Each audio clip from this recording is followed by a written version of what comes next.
Eli Lilly is taking a bold step to get its obesity and diabetes medications directly to consumers. The drug maker is launching Lilly Direct, where patients can get the company's obesity, diabetes, migraine meds with a doctor's prescription directly from Lilly. If they don't have a doctor, they can find one on the site and get their prescription sent to their home through a third party. Lilly is using online pharmacies like TruePill and others for this direct-to-consumer push.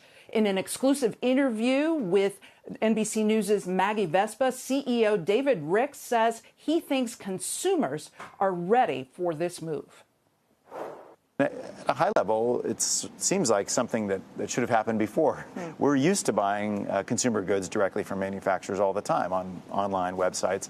It hasn't really been an option that's been provided before, but given how complicated healthcare is, particularly for common medications, we thought it was time to create a new way for patients to get access directly from Lilly for medicines they want.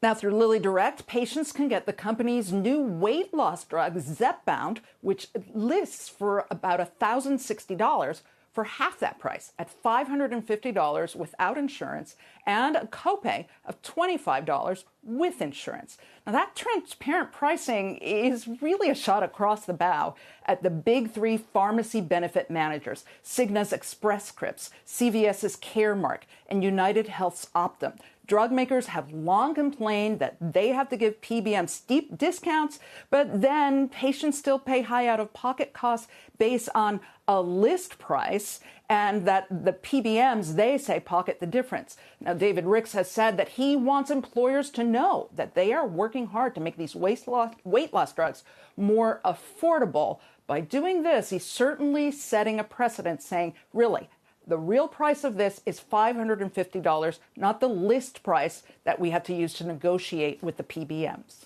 Back over to you. Bertha, fascinating move here. I guess one of the questions is, aside from the price transparency, is this in effect creating a little bit of a premium lane or a fast track? In other words, are they going to prioritize supplies through the direct channel, or how are we going to sort that out?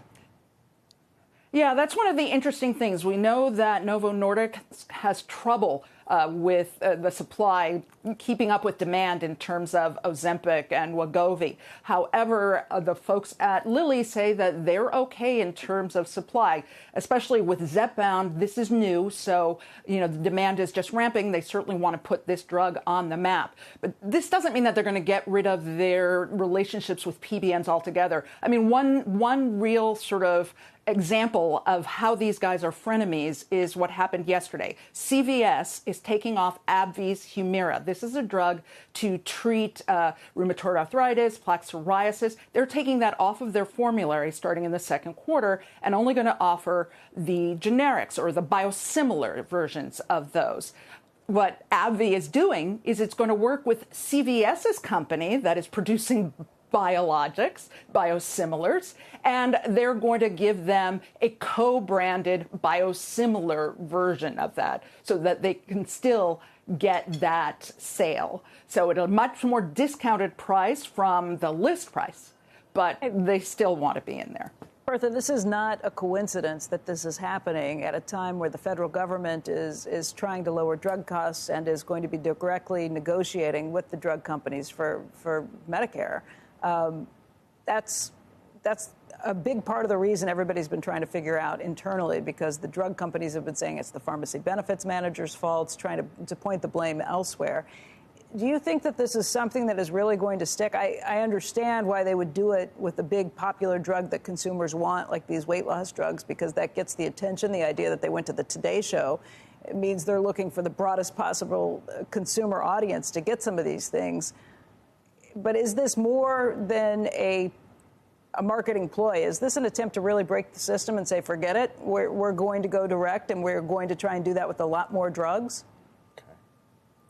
I'm not sure that they really have the ability to necessarily do that altogether, because, it's not just one popular drug in terms of their whole list of what they have, it's kind of difficult. There's a whole infrastructure involved, but certainly it's going to be a very interesting experiment, especially with a big popular drug like this. And don't forget, again, Novo Nordisk is sort of number one, so they want to make this big splash here to make sure that they are in the game and that they can gain more market share against Wegovy with the diet drug, which from the studies that we've seen is very, very effective. Now, we've also got pushback on these diet drugs because even at $550 a month, that's a lot in terms of employers covering it.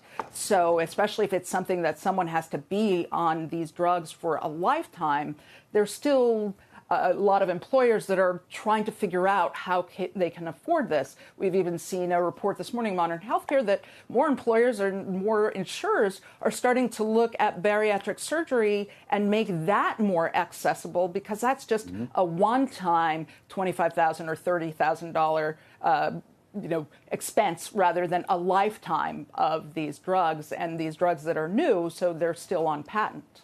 Bertha, things moving so fast. More news from Lilly in this direct area that the company has commenced legal action against some importers and distributors, they say, fraudulently claiming to sell Mounjaro, Zepbound, or other medicines like this. And essentially in an open letter, Lilly is saying that it does not promote or encourage use of Mounjaro and the other drugs outside of a medicine's FDA-approved indication. In other words, going after, I guess, some providers out there that are trying to circumvent the normal channels and they're perhaps going after people who are using this for cosmetic purposes, weight loss purposes. But the idea of going directly to the consumer with this drug would raise some brows, I would think. If you don't have a doctor, don't worry, we'll provide one for you. It almost seems like they are promoting. No. This has to be, But it's still, you have to have a doctor's prescription. And but part a doctor of the reason will provide for they you. are doing that is, right, but they also want you to connect you. They'll connect you with a doctor in your own area who can prescribe it. And they are recommending that you work with a doctor because for a lot of people, the initial side effects are really tough. And you really need to, follow with a doctor on these because at some point, maybe the dosage you have initially is too low or too high, and then you can adjust it later on. So this isn't down and saying that this shouldn't be for people who are trying to lose 10 pounds or something. This is for somebody who has a real medical weight problem with this, because that's been the big question. The reason there's so much interest in this in Wall Street is because they think it's going to be 5% of the population on this, not 2%. Yeah, but you also have to look at the fact that you have so many Americans who are obese. 34% of Americans are obese. So that is a huge addressable market if people want to go this route. Again, there are other things that they can do. Obviously, there's bariatric surgery, which is also, really expensive, but for some people that works longer term. And there are also a lot of companies that are trying to really work more on the lifestyle change to make it something where it's not just about a pill and not just about thinking about food, but really changing the way you approach your approach to food.